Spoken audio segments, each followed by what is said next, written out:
Bonjour Manon Aubry. Bonjour.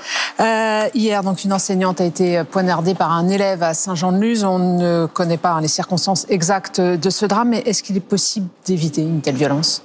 C'est difficile à dire, vous le dites vous-même, puisque on ne connaît pas bien les circonstances de ce drame.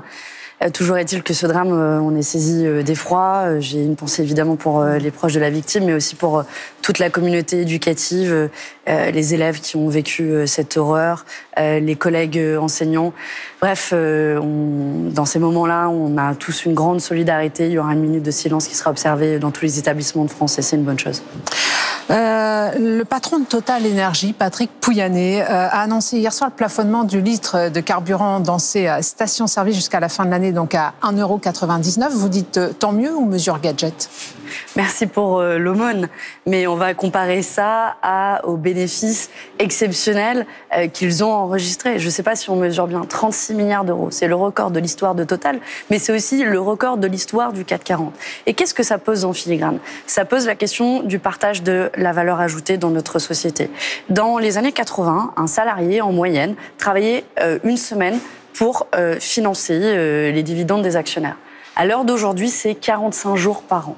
Qu'est-ce que ça veut dire concrètement ? Quand ce qui est produit en France, donc qu'on appelle la valeur ajoutée, est davantage distribué aux actionnaires qu'aux salariés, ou de plus en plus, eh bien, on assèche aussi le financement de la protection sociale. Parce que quand on verse des dividendes aux actionnaires plutôt que du salaire aux salariés... Vous êtes favorable au partage de la valeur ajoutée dans les entreprises ? Et la question qui est posée, c'est la question du salaire. Qui est-ce qui produit ces richesses à Total et ailleurs ? C'est bien les salariés. Et pourquoi de plus en plus, la part qui produit des richesses est de plus en plus distribuée en dividendes aux actionnaires plutôt qu'au salaire. Et donc, les gestes de charité, d'aumône, franchement, on prend tout ce qui... Vous dites qu'il faut une réflexion sur le fond qui est en cours en ce moment. Mais qui est en cours, et j'alerte sur le sujet, parce qu'on va donner un peu de gadget avec du dividende salarié. Mais le dividende salarié, les sous-traitants de Total, ils vont pas la toucher.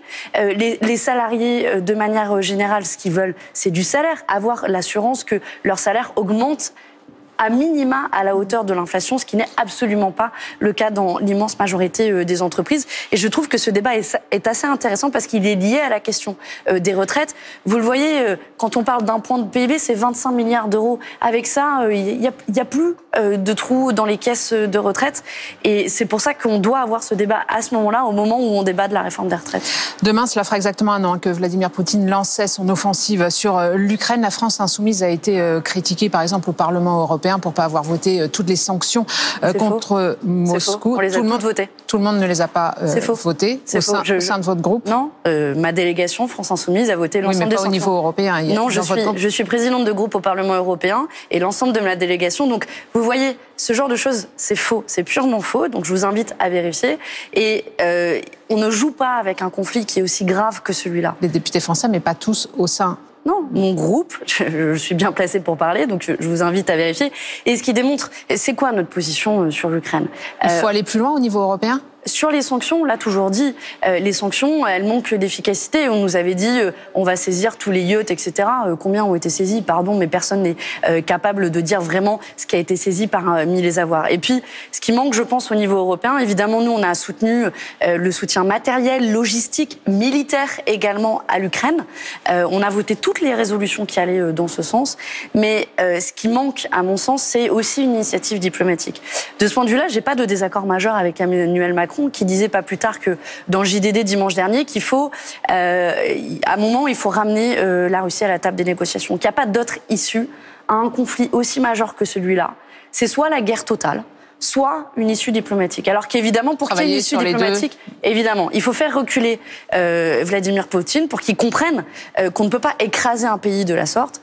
Mais de l'autre côté, il faut s'assurer aussi qu'il y a une initiative diplomatique et qu'à la fin, on a un accord de paix, parce que ça doit être ça notre objectif. Donc l'Ukraine, c'est un des sujets qui divise au sein de la NUP, mais ce n'est pas le seul. On a vu. Vous avez compris que ce n'était pas le cas au Parlement européen, mais je passe.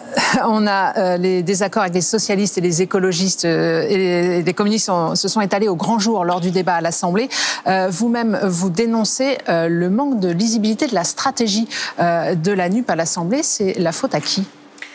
Ça a été assez complexe, parce que d'abord, il y a une responsabilité majeure qui qui est celle du gouvernement, examiner un projet de loi sur les retraites en seulement 9 jours avec l'article 47.1, qui fait qu'à la fin, même les votes des députés à l'Assemblée nationale ne comptent pas, puisque prenez l'article 2 qui a été rejeté sur l'index senior par l'Assemblée nationale, il est contenu dans le projet de loi qui est envoyé au Sénat. Donc en fait, tout ça, c'était une commedia dell'arte. Tout ça, ça ne compte pas parce que le gouvernement, à la fin, s'assoit et fait ce qu'il veut. Et donc, il y a eu des divergences stratégiques sur le fameux examen de l'article 7. Mais j'ai envie de dire, en fait, des positions s'entendaient dans un sens et dans un autre, dans l'ensemble des groupes politiques.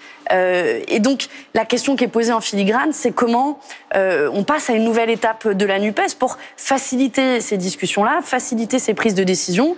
Mais vous étiez d'accord avec ce qu'on a vu à l'Assemblée, ce qui reste aussi dans l'esprit de plein de gens De quoi vous parlez? Les amendements, les invectives, le chahut, etc. C'est deux choses différentes. Qu'il y ait une colère qui s'exprime à l'Assemblée nationale, elle est légitime.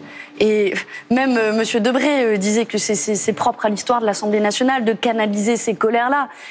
Allez dire à des gens qui sont maçons, serveurs, aides-soignantes, qui vont travailler 2 ans de plus. Ces gens-là sont en colère. Et moi, je suis fière quand il y a ma collègue Rachel Keke, qui est une ancienne femme de chambre, femme de ménage, et qui dit mais moi, j'ai déjà le dos pété en deux, et oui, je ne pourrais pas travailler jusqu'à 64 ans. Justement, il y a des divergences politiques, mais il y a aussi des divergences avec les syndicats. La CGT comme la CFDT vous ont critiqué à la NUP et pointé directement du doigt Jean-Luc Mélenchon. Ce matin, le journal Libération titre « L'écrasant Monsieur Mélenchon ». Le Figaro, Jean-Luc Mélenchon, de plus en plus isolé à gauche. C'est Jean-Luc Mélenchon qui fragilise aujourd'hui la NUP.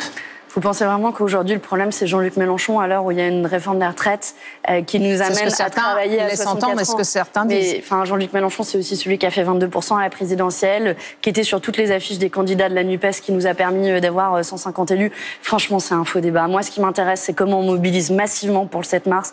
Comment, et c'est un message d'espoir aussi que j'ai envie de donner aux gens, en fait, on peut faire reculer Emmanuel Macron. Moi, j'ai commencé mon engagement politique à l'époque, en 2006, contre le contrat première embauche. Il avait été promulgué et on avait fait reculer le gouvernement parce qu'il y a eu une mobilisation massive. Donc si le 7 mars, on met le pays à l'arrêt, on bloque le pays, eh bien, en réalité, Emmanuel Macron, il n'aura pas d'autre choix. À la fin, c'est même Geoffroy Roux de Bézieux, le président du MEDEF, qui dira à Macron, maintenant ça va, le pays il est bloqué, arrête tes conneries, reviens sois raisonable et retire cette réforme. Il faut un autre fonctionnement au sein de la NUP. Moi, je pense qu'il faut une nouvelle étape de la NUPES, en effet. On nous a dit toutes les semaines.